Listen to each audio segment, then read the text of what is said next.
নমস্কার, আমি doctor S M Rahman, director Cradle Fertility Centre. আজকে একটা গুরুত্বপূর্ণ বিষয় নিয়ে আলোচনা করব, role of hysteroscopy in infertility. অর্থাৎ বন্ধ্যাত্বের চিকিৎসার জন্য যারা আমাদের কাছে আসেন, হিস্ট্রোস্কোপির এখানে ভূমিকাটা কী।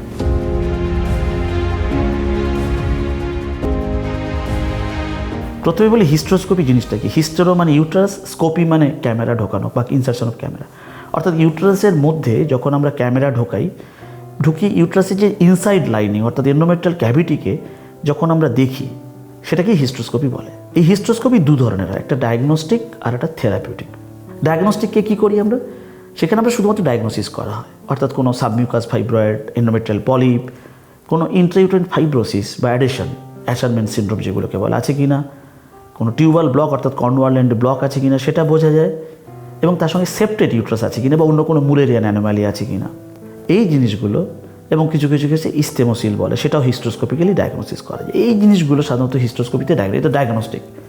তার সঙ্গে অবশ্যই ইম্পর্টেন্ট থেরাপিউটিক পার্ট, অর্থাৎ যদি এরকম কিছু ডায়াগনোসিস হয় যাতে সেম সিটিংয়ে সেই প্যাথোলজিটাকে রিমুভ করা যায়, অর্থাৎ পলিপ থাকলে বা টিউমার থাকলে রিমুভ করা, সেপ্টা থাকলে সেটাকে এক্সিশন করা, কর্নাল ব্লক থাকলে সেটাকে সার্জারির মাধ্যমে খোলা, অ্যাডিশন থাকলে কেটে দেওয়া, এটাকে থেরাপিউটিক প্রসিডিওর বলে। হিস্ট্রোস্কোপি কি ডে কেয়ার প্রসিডিওর? হ্যাঁ, বেশিরভাগ ক্ষেত্রে এটা ডে কেয়ার, অর্থাৎ সকালে করে বা ইভিনিং সন্ধ্যেবেলার মধ্যে আমরা ছেড়ে দিতে পারি। কিছু ক্ষেত্রে ওয়ান নাইট বা একটা ওভারনাইট হয়তো হসপিটালে রাখতে হয়। এটা কি ল্যাপারোস্কোপির সাথে করতে হয়? সব সময় নয়, কিছু ক্ষেত্রে এটা ল্যাপারোস্কোপির সাথে করতে হয়, কিছু ক্ষেত্রে শুধুমাত্র হিস্ট্রোস্কোপি করা যায়। অ্যানাস্থেশিয়া সাধারণত জেনারেল অ্যানাস্থেশিয়া লাগে হিস্ট্রোস্কোপির জন্য, কিছু ক্ষেত্রে লোকাল অ্যানাস্থেশিয়া করা যায়, যেটাকে অফিস হিস্ট্রোস্কোপি বলে, সেটা ডায়াগনস্টিক পারপাসে করা হয়। থেরাপিউটিক পারপাসে যখন করা হয় তখন অবশ্যই অ্যানাস্থেশিয়া লাগে। তাহলে বন্ধ্যাত্ব চিকিৎসায় কিসের রোল হিস্ট্রোস্কোপি? আমরা এখন ভালো আলট্রাসাউন্ড মেশিন আসার পরে, 3D মেশিন, টিভিএস প্রোব আসার পরে আমরা দেখেছি ইন্ট্রা ক্যাভিটারি প্যাথোলজি, অর্থাৎ ইউট্রাসের মধ্যে যদি কোনো সমস্যা থাকে, পলিপ, ফাইব্রয়েড, ফাইব্রোসিস, এগুলো টিভিএস কিন্তু ডায়াগনোসিস করে দিচ্ছে বেশিরভাগ ক্ষেত্রে। কিন্তু তার চিকিৎসার জন্য এখনও হিস্ট্রোস্কোপি করতে হয়। বন্ধ্যাত্বের চিকিৎসায় কোন কেসে তাহলে আমরা হিস্ট্রোস্কোপি করতে পারি? যেমন কারো যদি টিউবে ব্লক আছে, ফ্যালোপিয়ান টিউবে ব্লক আছে এবং বাচ্চা হচ্ছে না, তার ক্ষেত্রে আইভিএফ যেমন একটা ট্রিটমেন্ট অপশন, তেমনি একটা ট্রিটমেন্ট অপশন হচ্ছে হিস্ট্রোস্কোপিক টিউবাল ক্যানুলেশন বলে এক ধরনের সার্জারি। তার সঙ্গে একটা ল্যাপারোস্কোপি করা হয়। এই টিউবাল ক্যানুলেশন সার্জারির মাধ্যমে অনেক পেশেন্টেরই টিউব খোলাও যায়, এবং অনেক পেশেন্ট আমরা দেখেছি এই টিউবাল সার্জারির পরে তারা কনসিভ করতে, আর অন্য কোনো ট্রিটমেন্ট লাগেনি, আইভিএফও লাগেনি। তো এই টিউবাল সার্জারির ক্ষেত্রে, টিউবাল ক্যানুলেশনের ক্ষেত্রে হিস্ট্রোস্কোপির বেশ ভালো রোল আছে। আর কোথায় লাগে? আইভিএফ আমরা হয়তো করতে চলেছি, তার আগে এমব্রায়ো ট্রান্সফারের আগে আমরা দেখেছি যে এমব্রায়ো যদি খুব ভালো কোয়ালিটির হয়, অনেকের ক্ষেত্রেই দেখেছি যে 2-3 বার ভালো এমব্রায়ো দেওয়া হচ্ছে, ফেলিওর হচ্ছে, তো আমরা সেক্ষেত্রেও কিন্তু ডায়াগনস্টিক হিস্ট্রোস্কোপি করি। বা এমনিতেও ন্যাচারাল ওয়েতে আমরা অনেককে দেখেছি কনসিভ করছেন, প্রথম 3 মাসের মধ্যে ফার্স্ট ট্রাইমেস্টারে বারবার মিসক্যারেজ হচ্ছে, সেই ক্ষেত্রেও হিস্ট্রোস্কোপির অত্যন্ত গুরুত্বপূর্ণ রোল আছে। কারণ বেশ কিছু ডায়াগনোসিস আছে, যেমন ফাইব্রোসিস, অ্যাডেশনস, বেশ কিছু সেপ্টা, ছোটোখাটো সেপ্টা হতে পারে, পলিপ হতে পারে, যেগুলো ইভেন ভালো 3D টিভিএসেও ধরা যায় না। তাই হিস্ট্রোস্কোপির রোল থাকে, কিন্তু সেক্ষেত্রে যিনি ক্লিনিশিয়ান তাকেই ডিসিশন নিতে যে এই পেশেন্ট আমি হিস্ট্রোস্কোপি করবো কি না। অর্থাৎ এটা একটা ফার্টিলিটি এনহ্যান্সিং প্রসিডিওর। এটা করলে কনসিভ করার সম্ভাবনা, সে আইভিএফ হোক বা নন আইভিএফ হোক, বাড়তে থাকে।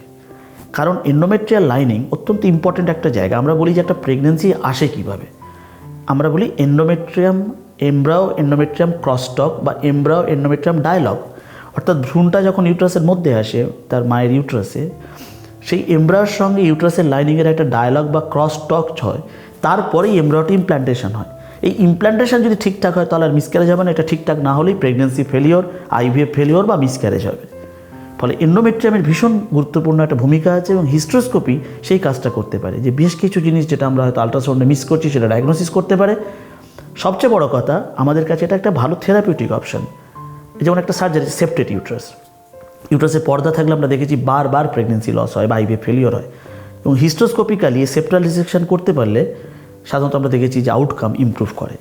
অ্যাশারম্যান সিনড্রোম বা ফাইব্রোসিসের ক্ষেত্রে একই কথা, এগুলো যদি রিমুভ করা যায় হিস্ট্রোস্কোপিক্যালি, বেশ ভালো সাকসেস আছে। এবং যদি কারো এন্ডোমেট্রিয়াল পলিপ বা সাবমিউকাস ফাইব্রয়েড থাকে, তার ক্ষেত্রে তো হিস্ট্রোস্কোপিক্যালি এই টিউমার বা পলিপ রিমুভ করা মাস্ট, করতেই হবে, নাহলে প্রেগনেন্সি আসা মুশকিল। অর্থাৎ দেখা গেল যে হিস্ট্রোস্কোপির অত্যন্ত গুরুত্বপূর্ণ একটা ভূমিকা রয়েছে এই ফার্টিলিটি এনহ্যান্সিং সার্জারির হিসাবে, ফার্টিলিটিকে এনহ্যান্স করার জন্য। এবং অনেক পেশেন্ট যেখানে আমরা দেখেছি যে তাদের এমনিতে সাফল্য আসছে না, বারবার ফেলিওর হচ্ছে, হিস্ট্রোস্কোপির পরে আমরা দেখেছি যে তাদের ক্ষেত্রে এই চান্স অফ সাকসেস, সাফল্যের সম্ভাবনা বেড়েছে।